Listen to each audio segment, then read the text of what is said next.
Halo semua, saya mencoba membuat video ini untuk menjawab semua pertanyaan yang kalian berikan pasca temu online ya. Ada ribuan pesan yang masuk ke sosial media saya, dan pertanyaannya sama rata-rata. Jadi capek juga kalau saya jawab satu persatu ya. Jadi video ini untuk mengklarifikasi hal-hal tersebut. Yang pertama, saya tekankan, kita belajar per skill. Ini misal di skill 1, kita fokus kepada mencari subjek dan verb di dalam kalimat. Saya bingung, ada yang langsung nanya tenses, ada yang nanya konektor, ada yang nanya lain sebagainya. Sabar. Kenapa? Nanti skill selanjutnya ada. Ada 57 skill lagi yang belum kalian pelajari. Dan biasanya exercise itu letak kesalahannya di skill yang kalian pelajari. Misalnya di skill 1 ini tentang subjek dan verb. Kesalahannya di antara subjek dan verb inilah. Tidak akan lari ke tenses, tidak akan lari ke konektor, dan lain sebagainya. Paham ya? Jadi fokus ke skill, materi skill yang dipelajari. Misal skill 1, apa nih yang dipelajari? Oh berarti saya di skill ini memahami yang mana subjek, yang mana verb. Kalimat harus memiliki subjek dan verb. Minimal satu subjek, satu verb. Kalau ada dua subjek, harus ada dua verb. Kalau ada dua subjek, satu verb berarti salah. Atau sebaliknya. Kalau hanya ada subjek saja, tidak ada verb berarti salah. Atau sebaliknya, begitu ya. Fokus. Nah, exercise 1, saya akan bahas satu persatu. Yang pertama, mulai dari nomor 2 ya. Kalimatnya, a schedule of the day's events can be obtained at the front desk. Kalimat ini benar. Kenapa? Schedule ini benda. Ya, dia bisa jadi subjek. Verbnya apa? Can be obtained. Verbnya sebenarnya obtained. Tapi kalau kita tulis semuanya. Can be obtained. Ya. Sama seperti ini, subjeknya a schedule. Ada yang menulis a schedule, tidak masalah. Tapi subjek itu pahami sebuah noun.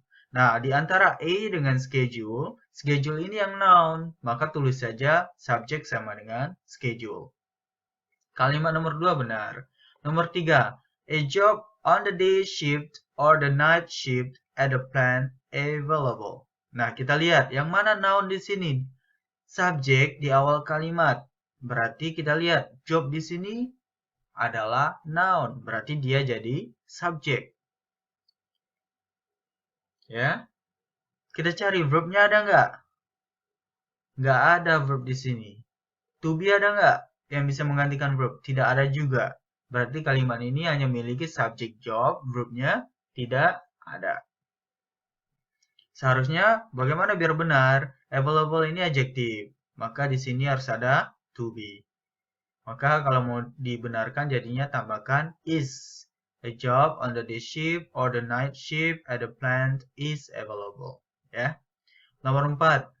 The new computer program has provides a variety of helpful applications. Ini banyak sekalian bertanya tentang ini ya. Subjeknya apa di sini?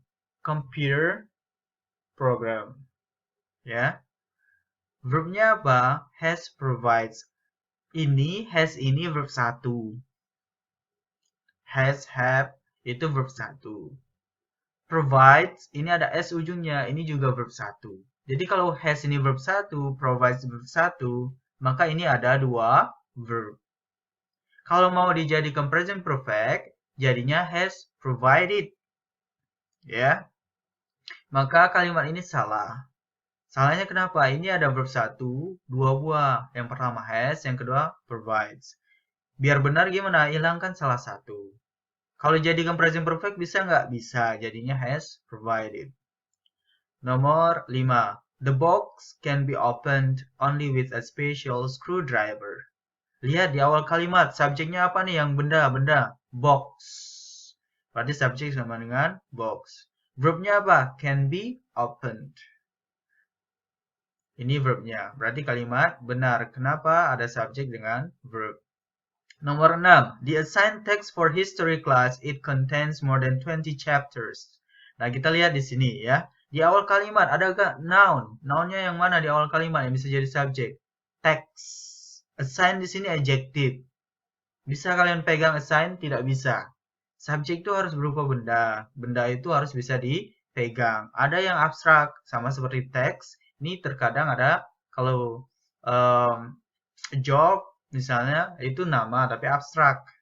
Tapi dianggap sebagai benda. Berarti subjeknya teks. For history class, it di sini ngapain di sini? Ya, it ini bisa jadi subjek juga. Nah, di sini posisinya sebagai subjek. Padahal teks sudah ada sebagai subjek. Berarti ada dua subjek nih, teks dengan it. Kemudian cari verbnya. Verbnya mana? Ada contains. Contains ini verb. Berarti verbnya ada satu, tapi subjeknya ada dua, teks dengan it. Kalimat ini berarti salah. Salah satu hilangkan. Hilangkan yang mana? It. Ini tipe soal TOEFL yang sering muncul. Dia buat soal, kemudian dia sisipkan it di sini. Jadi kita tidak mengetahui kalau itu ada subjek satu lagi. Nah, ini hati-hatilah dengan soal seperti nomor 6 ini. Sering muncul di soal TOEFL. Nomor 7. The papers in the waste basket should be emptied into trash can outside. Ini juga banyak yang bertanya ya. Jadi kita lihat, cari subjek dulu. Subjek itu berupa benda dan munculnya di awal kalimat. Jadi pas lihat nomor 7, subjeknya mana nih yang benda? Papers. Bisa dipegang kan? Berarti ini bisa jadi subjek. Sekarang cari verbnya. Should be emptied. Emptied ini verb. Berarti kalimat sudah memiliki subjek papers dan verb should be emptied. Berarti benar. Di sini ada can. Can di sini bukan modals, tapi noun. Can di sini artinya kotak atau kaleng ya. Jadi lihat kamus. Nomor 8, the departure before dawn on a boat in the middle of the harbor. Lihat di awal kalimat, ada nggak noun yang bisa jadi subjek? Departure bisa jadi noun. Berarti ini bisa jadi subjek. Kemudian kita cari yang mana yang verb. Ada nggak? Nggak ada verb di sini. Berarti kalimat ini salah. Hanya punya subjek. Nomor 9. Lihat di awal kalimat. Ada nggak noun? Yesterday noun bukan? Bukan. Ini keterangan waktu. Verbnya ada nggak? Ada. Found. Berarti nomor 9 ini salah. Kenapa? Tidak ada subjek. Nomor 10. The new machine is processes 50% more than the previous machine. Nah, kita lihat. Di awal kalimat ada nggak noun yang bisa jadi subjek? Machine. Ya, bisa jadi subjek. Kemudian ada to be is. Processes. Nah, processes di sini bentuk verb 1. Berarti to be bisa nggak ketemu verb 1? Baca handbook. Skill 1. Di sana ada 4 kondisi di mana to be bisa digunakan. Ada nggak to be digunakan bertemu dengan verb 1? Tidak ada. To be itu bisa ketemu dengan verb ing atau verb 3. Berarti ini dikatakan ada 2 verb. 1 to be, 1 verb, 1 proses. Biar benar gimana? Hilangkan salah satu. Ya, atau hilangkan is. Jadinya the new machine processes seperti itu. Nah, jelas ya? Seperti itu. Nah, yang harus kalian pahami adalah ketika kalian tidak mengetahui itu kata kerja atau bukan, maka cek di kamus. Jangan insist. Tahu insist? Insist itu bersikeras kalau benar. Padahal jelas salah. Misalnya nomor 7. Insist. Can ini kan kata kerja. Can ini kan kata kerja. Can ini kan kata kerja. Padahal can itu noun di dalam kalimat ini. Ingat, satu kata itu bisa berfungsi banyak. Tinggal dilihat tempatnya di mana. Seperti itu. Sama seperti yang ini nomor 6. Ada yang insist, bersikeras. Ini it di sana subjek. Menurut saya assign ini subjek. Padahal subjek itu harus berupa noun.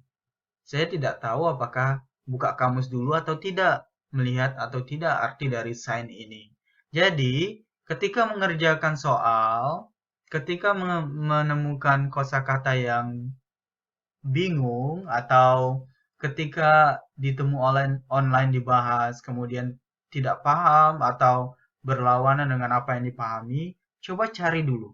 Koreksi diri dulu, buka kamus dulu, nanti baru ketemu. Ya, ingat, di saat kita belajar, kita perlu gelisah. Kita perlu merasa tidak puas. Akhirnya kita mencari sendiri seperti itu ya. Justru saya berharap kalian, oh ini kok kayak gini. Sebelum bertanya, saya cari dulu. Kayak gitu harusnya ya. Seperti nomor 7. Ken ini kan modals. Kok nggak dianggap kata kerja oleh Kak Budi? Sebelum bertanya, cari dulu di kamus. Saya apa yang salah ya? Masa Kak Budi masa Kak Budi ceroboh? Seperti itu ya. Ingat ya, ini skill 1 ya. Di video selanjutnya saya akan jelaskan skill 2. Ya. Semangat ya. Let's break the limits.